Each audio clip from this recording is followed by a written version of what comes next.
Se você se julga melhor que os outros, por que você espera dos outros atitudes melhores que as suas? Tudo legal? Livro dos Espíritos, Vida Espírita, capítulo 6, pergunta 271. Vamos estudar. Estamos juntos. Vamos aprofundar nossos conhecimentos. Muita alegria estar aqui de novo. A pergunta 271 do Livro dos Espíritos fala que quando o espírito está lá na erraticidade, né? E ele começa a estudar o seu plano reencarnatório, ele começa a avaliar, pedir orientação para os bons mentores, para os irmãos espirituais, orientações para a sua reencarnação. Como que ele pensa, né? Como que passa na cabeça dele se ele nascesse, por acaso nascesse, entre os canibais? Olha o Livro dos Espíritos falando da antropofagia. Ele faz uma pergunta dessa, Kardec, porque dá uma ideia assim: o espírito está lá estudando e aí ele vai se reprogramar para nascer entre os canibais? Não, meus irmãos. Nós sabemos que, primeiro, se o espírito está consciente na erraticidade, ao passo de conseguir estudar as suas mazelas, os seus defeitos, conseguir méritos nesses estudos para reencarnar, para escolher as suas provas com a permissão de Deus, ele não é um espírito mais equivalente aos canibais. Os canibais são espíritos mais inferiores. O que eu quero dizer é que, por exemplo, um espírito de um canibal não tem essa lucidez na erraticidade de escolher e de estudar e de pedir para determinadas provas serem gozadas por ele aqui no planeta Terra. Por isso que o Livro dos Espíritos fala que os canibais, entre os canibais não nascem espíritos adiantados, tá? E o livro ainda traz o ensinamento para nós que os nossos antropófagos aqui do planeta atual ainda são até mais evoluídos que muitos planetas aonde a bruteza e a ferocidade não tem analogia na Terra. Então, os espíritos estão dizendo para nós que quando a gente acha que aqui na Terra um canibal, por exemplo, uma tribo muito primitiva, na verdade, ela é ainda evoluída se você comparar os mundos primitivos. Nós sabemos das 5 escalas de mundos que o Livro dos Espíritos nos ensina, né? O mundo primitivo é a dela, é a primeira. O mundo primitivo é a primeira estação dos espíritos. Depois vem o mundo de provas e expiações, que é a Terra. Então, mesmo os nossos canibais, às vezes ainda estão um pouquinho mais avançados que outros mundos que não progrediram ainda, que estão na selvageria, tá? E esse selvagem, por exemplo, nosso aqui, o nosso antropófago, se ele nascesse num meio bem civilizado, ele ficaria deslocado. Mesmo com a inferioridade moral dele, ele não compreenderia o nosso progresso.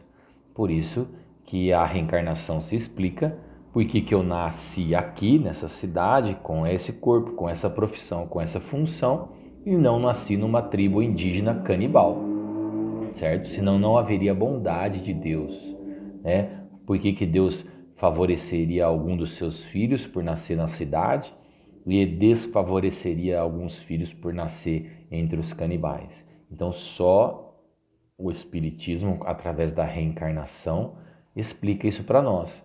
E nós sabemos que, falando em escalas evolutivas, mundos, moradas e progresso, nenhum espírito dá salto, nenhum salta, nenhum pula etapas, tá? Todos vão gradualmente, gradativamente, reencarnando e melhorando, tá bom? Isso é a 271. A pergunta 272 nos traz a pergunta assim: poderá, eu não sei como é a tradução do livro de vocês aí, tá? Mas a 272 fala assim, ó: Os espíritos procedentes de um mundo inferior à Terra ou de um mundo muito atrasado, tá? Poderiam nascer entre povos civilizados? Nós já respondemos que eles poderiam até, poderiam conseguir reencarnar entre o meio civilizado.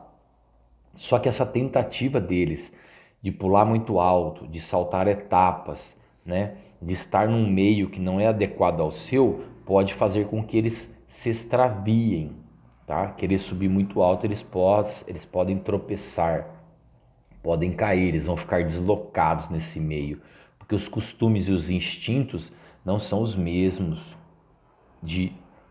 do nosso mundo aqui, tá?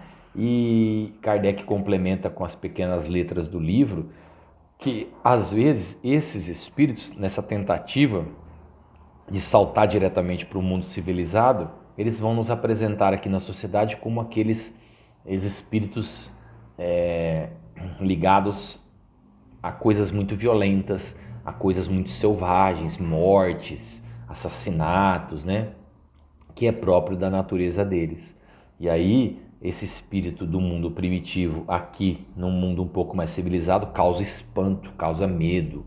Às vezes a gente olha alguma coisa acontecer no planeta e se depara com coisas totalmente assim ancestrais, né?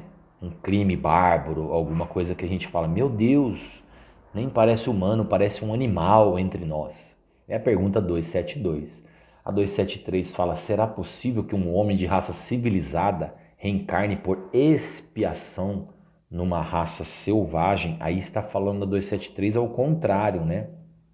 Será que um homem que já alçou um planeta ou uma raça civilizada pode, por expiação, né, encarnar-se num selvagem?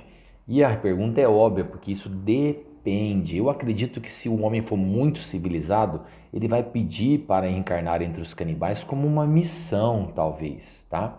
Agora, como expiação, o livro traz assim, que um senhor, quer dizer, um patrão, que foi muito duro com seus escravos, ele torna-se na outra encarnação um escravo para sofrer os maus tratos que ele fez outros sofrerem na encarnação antecedente.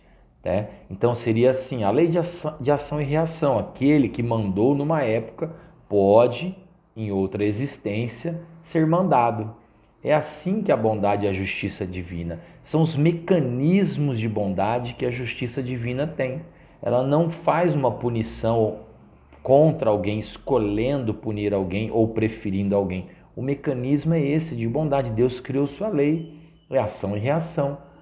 Então, em uma certa época, você mandou, escravizou, fez mau uso do seu poder, do seu dinheiro, da sua posição da sua posição social e financeira, prejudicou um irmão e agora você pode voltar no sentido de expiar e não necessariamente voltar ao mundo canibal.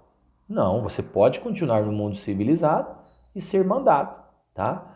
Então, um bom espírito pode querer encarnar no seio daqueles canibais, ocupando uma posição influente, para como missão fazê-los progredir. Então aí não seria uma expiação, aí seria uma missão. Ele quer passar por essa prova e se engrandecer com isso. Se ele conseguir, desempenha isso uma missão. Ok? Então nós paramos na pergunta 273 e no próximo vídeo nós vamos para o item 6, que fala das relações de além-túmulo, tá? As relações além-túmulo. Partimos no próximo vídeo da pergunta 274. Um grande beijo.